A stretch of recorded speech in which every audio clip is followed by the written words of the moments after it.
Modern day documentaries that are aimed at a younger audience deal with current topical issues that further develop opinions and educate the spectators.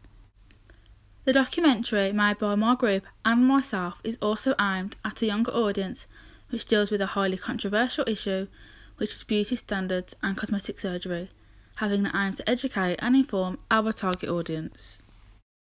I took inspiration from BBC Three documentaries, Amy, Supersize Me, and Bowling for Columbine. Through filming and editing, I used, developed, and challenged these popular documentaries' style, content, and purpose.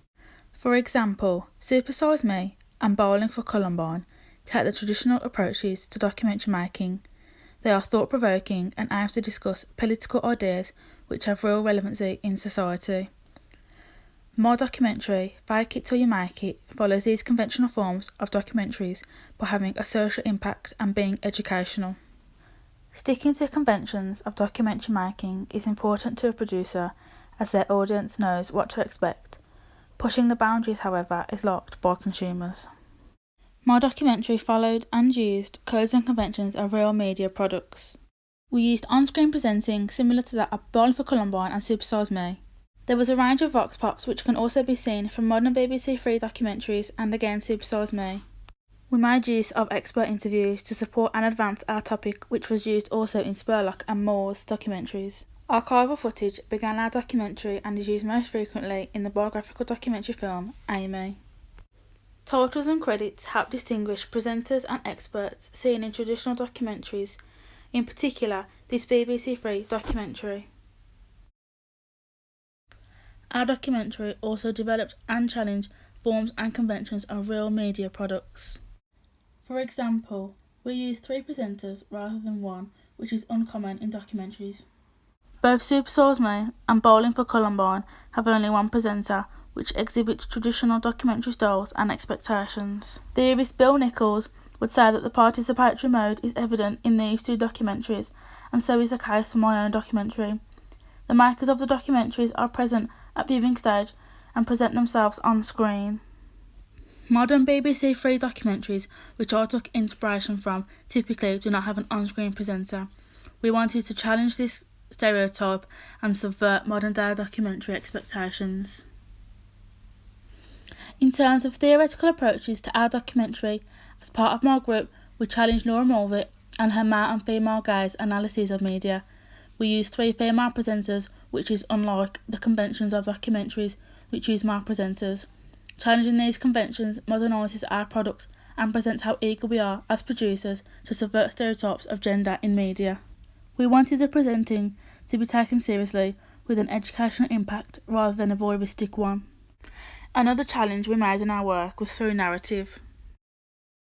Our documentary does not have an ending, leaving audiences to make up their mind with the questions we have left them. We done this through vox pops and expert interviews. They had different opinions about beauty, which leaves the audience to choose one of those. This relates closely to Stuart Hall's theoretical ideology of audiences' decoding of media products. Our audiences decode it in their negotiated way. I feel that semiology is an important part of my production. Semiology is the study of signs, symbols and signifiers in media text to create meaning. Through the editing processes of my product, my group and I used background images of makeup while in college vox pops played. This reinforces the topic of makeup and beauty as the documentary plays out. When interviewing one of our experts, we planned the choice of mise-en-scène carefully. The background computer screen of our YouTube channel reinforces the point that the internet is a big factor contributing to modern day beauty. When introducing the location of the vox pops from our primary audience, we made sure to visually include the sixth form college entry sign in the background. This sign is evidence of my awareness of semiology, as I've encoded that the pressure of beauty standards is most prominent on our younger primary audience. Although I cannot present this visually, I use music in my documentary for entertainment purposes and to keep the tone, mood and the pace of the documentary level throughout its duration. A media consumer or critic might argue that I used music for mediation purposes. I did not intend to manipulate or mediate my main and secondary audiences, but purely to keep them interested in my product. The most part of my documentary follows conventions of other documentaries so that my audiences will be familiar with what they are watching. My radio advert is very similar to that of other radio adverts for a Channel 4 documentary. On One Road. The last 3 years, the whole community is just so different.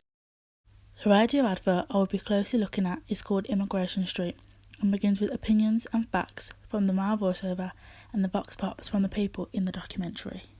This is similar to that of my own radio advert, which begins with facts and opinions from the 2 female and 1 male voiceovers.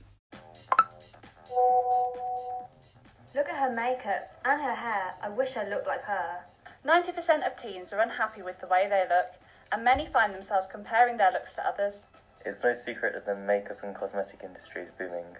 I included vox pop audio from the documentary to give listeners an insight into what to expect.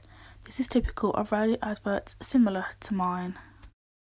To maintain a good image and to look good all the time, to feel good. I like wear makeup every day to make myself feel confident. I'm a resident here. My radio advert ended with information about the topic, time, date, place and name of the documentary, so audiences are reminded of when to watch it and to look out for it. On Channel 4, Courtney Loveridge, Beth Tarbuck and Carla Barton investigate the true extent of beauty standards in society. So when can I watch it? It's Friday the 23rd of February at 9 p.m. on Channel 4. What is it called? Fake it till you make it.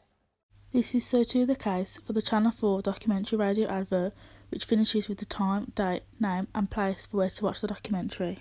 Immigration Street, Tuesday at 10 on 4. Both adverts have a music bed which fades in and out at the right times and is upbeat and entertaining enough to keep the attention of the audience. My radio advert is 60 seconds long, which challenges the other Channel 4 advert, which is around 30 seconds long.